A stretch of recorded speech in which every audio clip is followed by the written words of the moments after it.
I've asked Bob to share his experience with the first part of step 2. Good morning, everybody.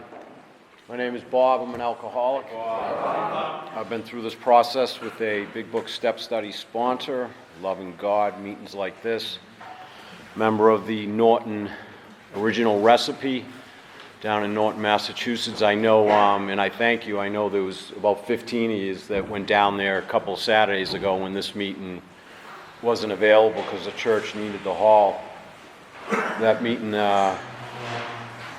really saved my life. I've made all my amends. I still carry my list with me that's literally from 1996, and I try to carry this message to the best of my ability to everybody that I come across, both in these halls and outside these halls, because that's our job today. You know, the kingdom, the keys to the kingdom have been given to us, however you interpret that. But I know for me, I always open up with a prayer that the God of my understanding will help me be a message of love to everybody that I come across, and especially everybody here today. That way I get myself out of the way. You know, right from the beginning, just a couple of 3 to 5 minutes of who I am and where I came from. I picked up my first drink when I was 12 years old and chased alcohol and drugs and everything that goes with that until the grace of God emptied my life. I had a nun once explain that to me, that God temporarily interrupted my death, and that's pretty much where I was at 24 years old. I went into Catholic Charities down in Middleborough, Massachusetts for 5 days. Did not want to give up drinking, did not want to give up drugs, did not want to change my life. I just wanted my girlfriend at that time to come back, and I didn't want the judge to put me in jail. And I never drank again, and I never drugged again. Open AA has always worked for me. I'm not here to knock that. I still go to open AA meetings. The 12 and 12 works for me. We are all inclusive. Right from the get-go, I was blessed to have the right people in my life. My first sponsor was 2 people removed from Bill Wilson. That is of no ego of myself whatsoever. I'm only here to say how blessed I actually was to have those people in my life. And I'm going to not swear, but the way it was put to me is I was a piece of crap. And they didn't say crap, they said other stuff. And I was.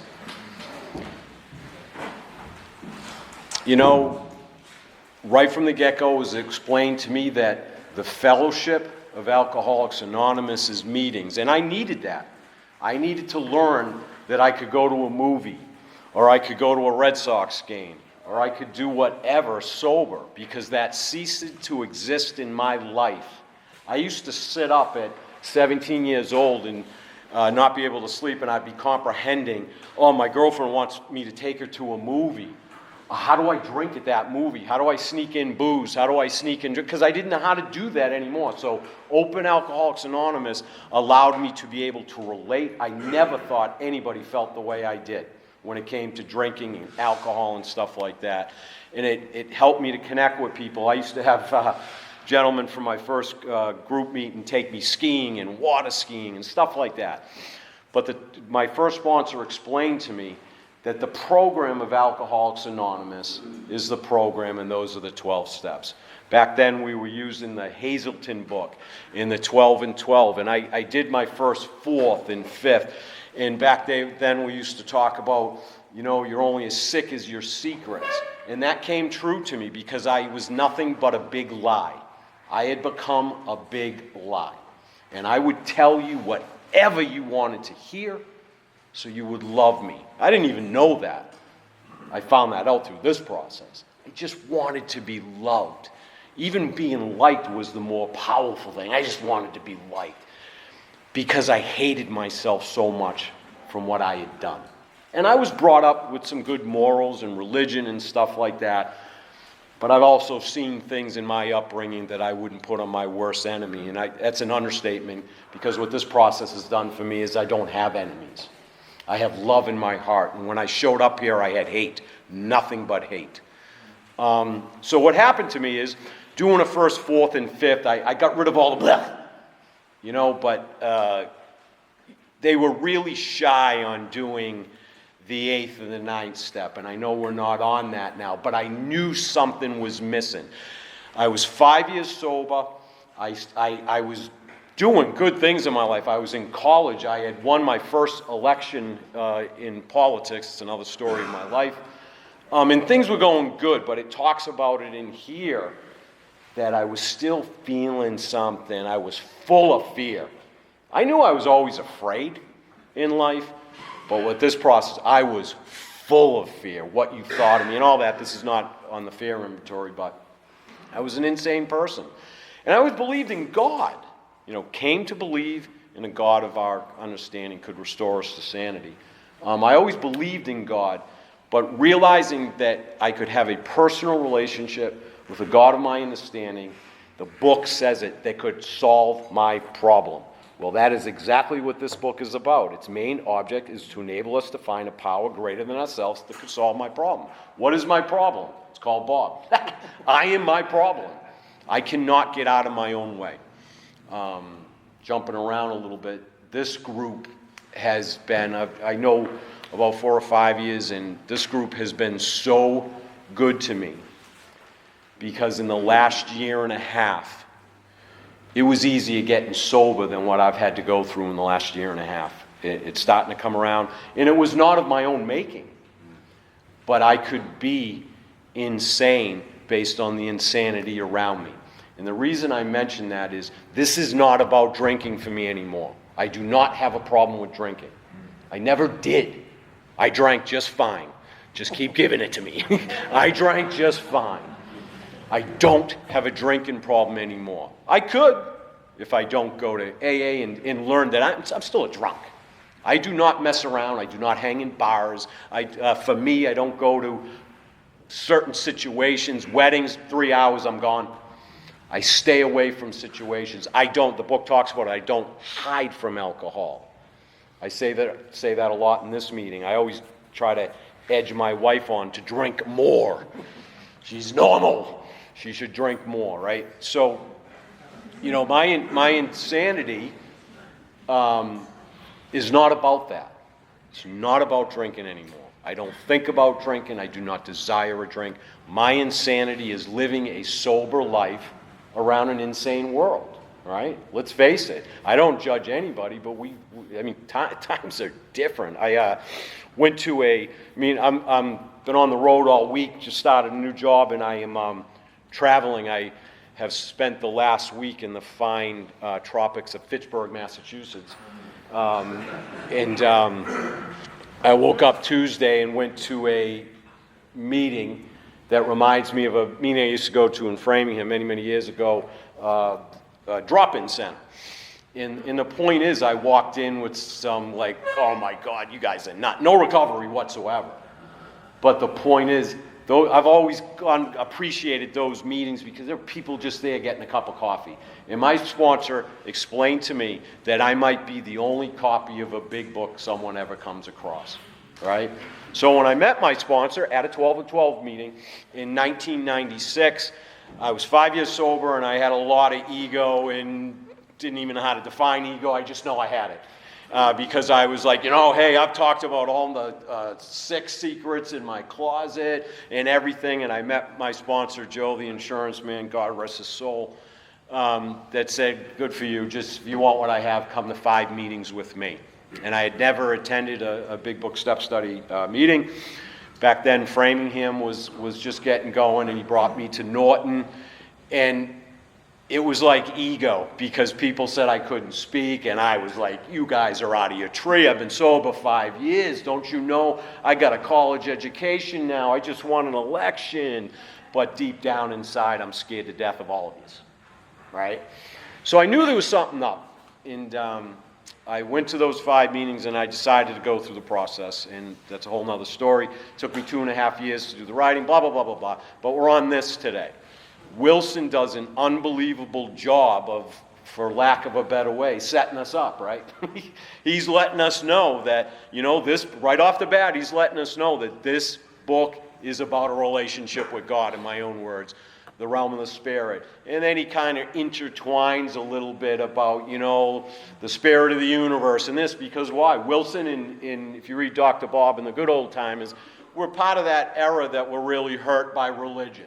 It was forced down their throat, and they both didn't want anything to do with it, but they realized there was truth to it. And he goes on to talk about that stuff too. But he was such a gifted writer that he wanted to make sure, all-inclusive, and he didn't want to, for lack of a better way, offend people. Maybe that is a bad way of saying it. He didn't want people running for the doors, right? And being scared by God. He talks about that, So lack of power is my problem. And right in the beginning, it says, this is a definition of an alcoholic. If when you honestly want to, you find you cannot quit entirely, or when drinking you have little control over the amount you take, you are probably alcoholic. Defined right there for me. What am I going to do about it? What is that solution? And again, as I said before, the solution now is my relationships with other people, because they can be just as toxic as alcohol can to me. Right? I'm afraid of people. Always have been. Since this big. The difference is the grace of God works in my life, and when I have love in my heart, you're the best thing that ever happened to me. The struggles that I've had in the last year and a half, I have a 17-year-old son at home, and anybody that has ever walked that path, I'm sure can identify with the struggles of that. My life was thrown for a loop. This child, I never even wanted children. I have 29 nieces and nephews, and being an uncle was like, this is good. You go home at the end of the day, right? And when my son was born, I was scared, and I was like, wow, I'm responsible for another human being. How do I apply this to that? Never in my wildest dreams did I think he would end up being one of us. Never in my wildest dreams. Privileged kid, he's gone to private school. My wife and I are very blessed to be able to do that for him. He came to me a year and a half ago in October and, told me he was using, and he was solicited to play Division I baseball. That is my career. I'm a college coach, and he said, I don't want to play ball anymore. Broke my heart, and the point I'm trying to make, getting back to this, is how do I apply this in the God of my understanding working in my heart to be able to have sane conversations with insane people and be able to sit there and it's not even me. It's not even me when I'm sitting there talking to my wife saying we need to let this young man be his own person and stuff, and no one, we don't take any opinions on outside issues, so it's got nothing, this is just my own way of looking at things. No one's ever going to convince me that the way life is nowadays and marijuana is healthy and good for you. So anyways, that's another story, but I want to thank you. This group has been insurmountable to, again, my recovery. It's not from alcohol. It's a recovery from living life on life's term and not living an insane person. I am not insane anymore. I'm not insane. I can exhibit insane behavior, impatience and tolerance and everything we just read.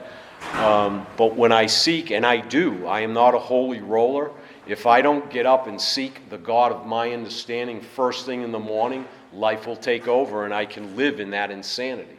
I choose not to do that.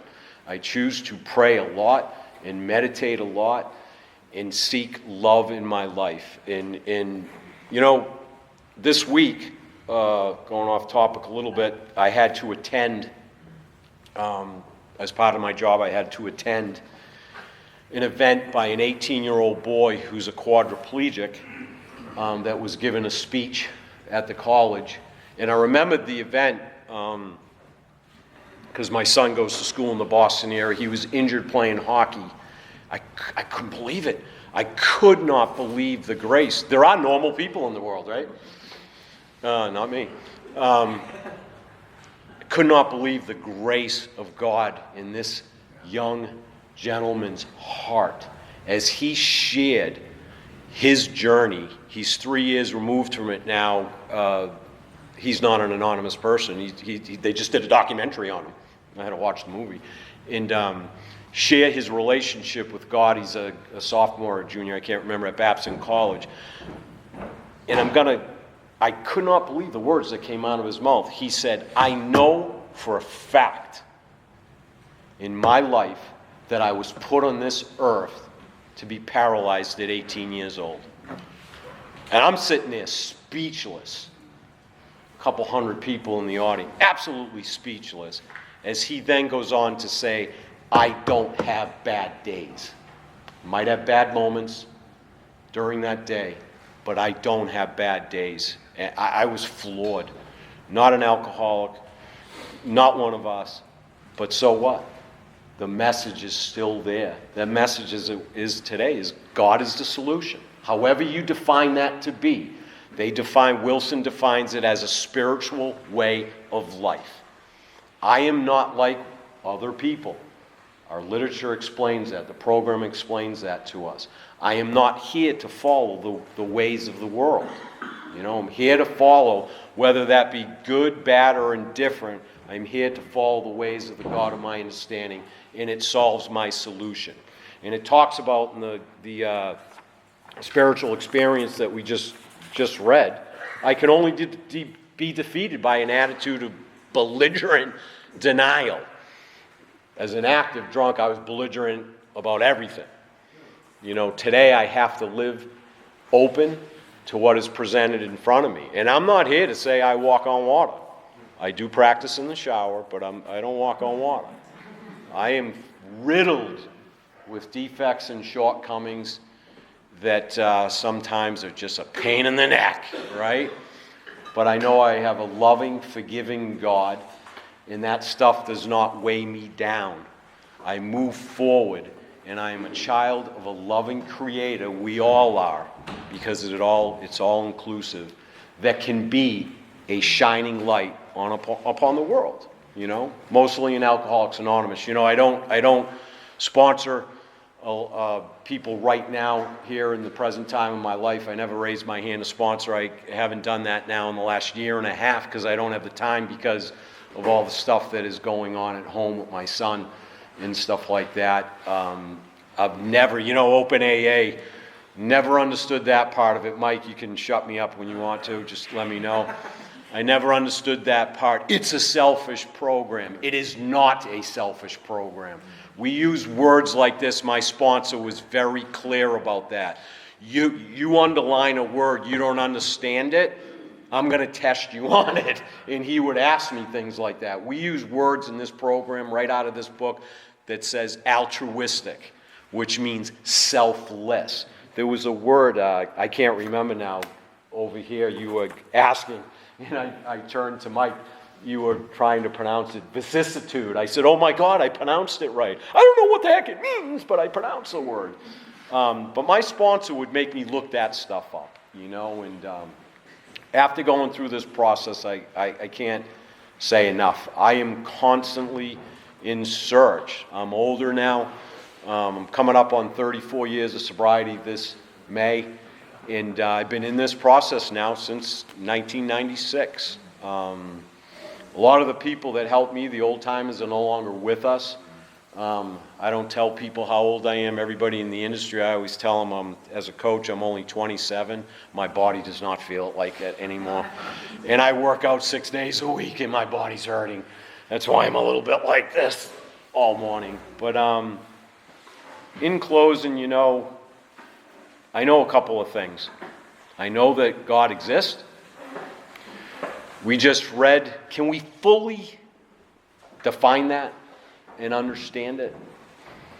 I have a really good idea, and religion for me plays a big part in that, but I can't fully define it. I just know it works. I know I've been in the presence of God. It's beyond a feeling. It's beyond what comes to me in consciousness when I share it and when I meditate. But I know, as this talks about, I am working towards something for the greater good. Because someday I'm no longer going to exist. And I do not want to risk being in front of my Creator.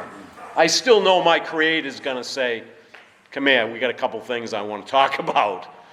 But I know my Creator, when I leave this earth, is gonna hug me and say, I love you, and thank you for doing a good job. Because I used to be a piece of crap. And without this process, I still would be. It has taught me to completely forget about myself. Forget about myself. Reach out with my heart and say, I love you, I thank you. And if you're here for the first time and you're wondering, what is this? You know, I still see people at Big Book Step Study sponsors. There was a gentleman here last week, I don't think he's here. And I was like, oh yeah, back in the day, Denise, you would remember the bell. We used to ring the bell in Framingham. You know, there was someone here last week, and I went up and grabbed him. I said, hey, you know, this is what this is about. If you want a solution, and again, reverting back, not a solution from alcohol anymore. I don't have a problem with alcohol. I have a problem with me. You know, with that, I can't thank you enough for being who you are and allowing me to share with you this morning. I love you all, and God bless you.